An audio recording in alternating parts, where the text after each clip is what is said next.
नमस्कार आसंतु आजी आमे ओडिशार इतिहासर एक एमिति पृष्ठा उल्टाइबा जेउठी गोटे स्वाधीन राज्यर पतन केवल एक राजनैतिक घटना नथिला बरं एक संपूर्ण अंचलर परिचयकु नुआ भावरे गढ़िथिला।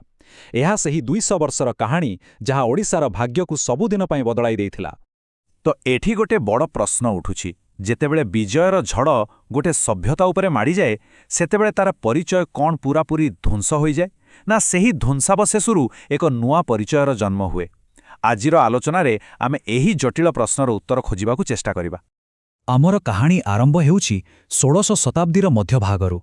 भावन्तु सेटा एक एमिति समय थिला जेतेबेले इतिहास एक नुआ मोड़ नेउथिला आ ओडिशार शेष स्वाधीन हिंदू साम्राज्यर सूर्य अस्त हेबाकू जाउथिला। देखंतु एही समय रेखाकू 1559 रे मुकुंददेव राजा हेले, किंतु तांको भाग्यरे बेसी दिन शासन नथिला।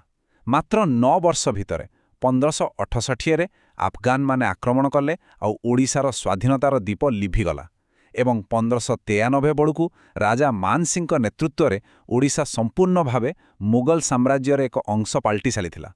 गोटिए जुगर अंत होई सारिथिला।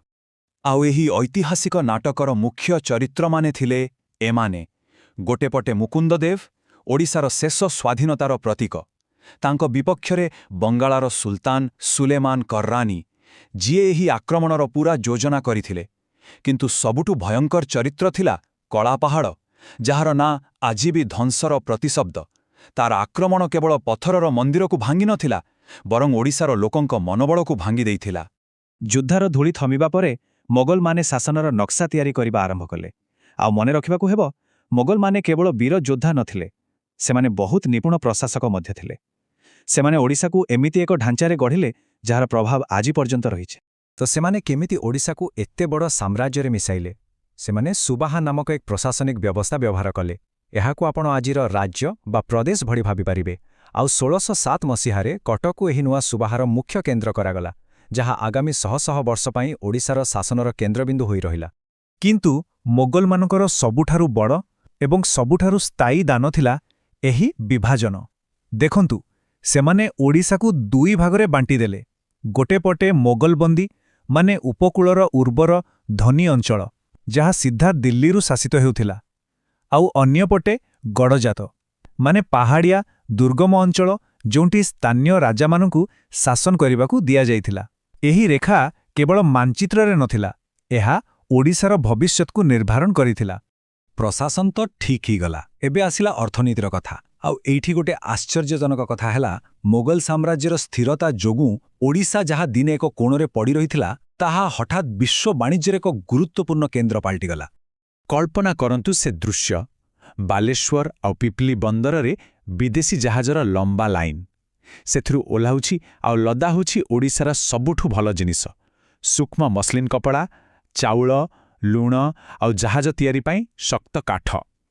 एही सबु जिनिस चाहिदा एते थिला जे एहा केवल मोगल राजकोषकू भरु नथिला बरं सारा दुनियार बेपारींकू एठाकू टाणी आणुथिला। आउ देखु देखु बालेश्वर भली बंदर एक छोटो मोटो global hub पाल्टिगला। Portuguese, इंग्रेज, Dutch, फरासी, Danish लागुथिला जेमती पूरा यूरोप उठी आसीछि ओडिशा। समस्ते एठाकार संपद पाए प्रतियोगिता करुथिले। एहा ही प्रथम थर पाई ओडिशा को विश्व मानचित्ररे एक स्वतंत्र स्थान देथिला। एले इतिहास कौन केवल राजनीति और व्यापार सीमित ना, मोगल शासनर सबुठु गभीर और सबुठु जटिल प्रभाव पड़िथिला ओडिशार आत्मा उपरे, अर्थात जगन्नाथ मंदिर उपरे। एही मंदिर केवल पूजापाठर स्थान नथिला, एहा शक्ति, संघर्ष एवं समन्वयर एक जीवंत केन्द्र पाल्टी जाइथिला। मुगल नीतिरे गोटे बड़ विरोधाभास थिला। एइटा होउछि कहानीर कलापठ।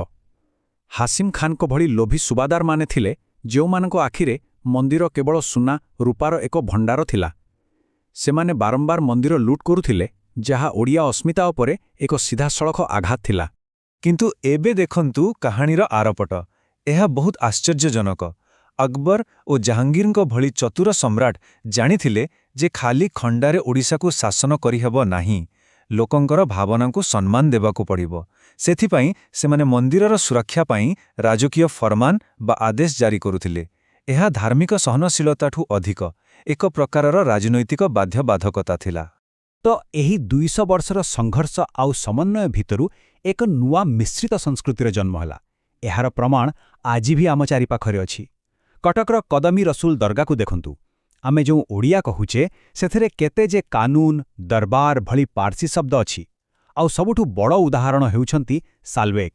ଜଣେ ମୁସଲମାନ ହୋଇ ମଧ୍ୟ ଜଗନ୍ନାଥଙ୍କର ସେ ଏମିତି ଭକ୍ତ ଥିଲେ ଯାହାଙ୍କ ଭଜନ ଆଜି ବି ଘରେ ଘରେ ବୋଲାଯାଏ। ଏହା ହିଁ ସେହି ଯୁଗର ଅଦ୍ଭୁତ ସମନ୍ୱୟ। ଆଚ୍ଛା, ତ ମୋଗଲମାନେ ତ ଚାଲିଗଲେ, କିନ୍ତୁ କ'ଣ ସେମାନେ ନିଜ ସହ ସବୁକିଛି ନେଇଗଲେ? ନା, ସେମାନଙ୍କର ଛାପ ଏ ମାଟିରେ ସବୁଦିନ ପାଇଁ ରହିଗଲା। ଚାଲନ୍ତୁ ଦେଖିବା। ଯେତେବେଳେ ଦିଲ୍ଲୀର ସିଂହାସନ ଦୁର୍ବଳ ହେଲା, ଓଡ଼ିଶାରେ କ୍ଷମତା ପାଇଁ ଟଣାଓଟଣା ଆରମ୍ଭ ହୋଇଗଲା। ପ୍ରଥମେ ବଙ୍ଗଳାର ନବାବମାନେ ଏହାକୁ ନିଜ କବ୍ଜାକୁ ନେଲେ, କିନ୍ତୁ ଶେଷରେ ପଶ୍ଚିମରୁ ମାଡ଼ି ଆସୁଥିବା ମରାଠା ଶକ୍ତି ଓଡ଼ିଶାକୁ ନିଜ ଅଧୀନକୁ ନେଇଗଲା।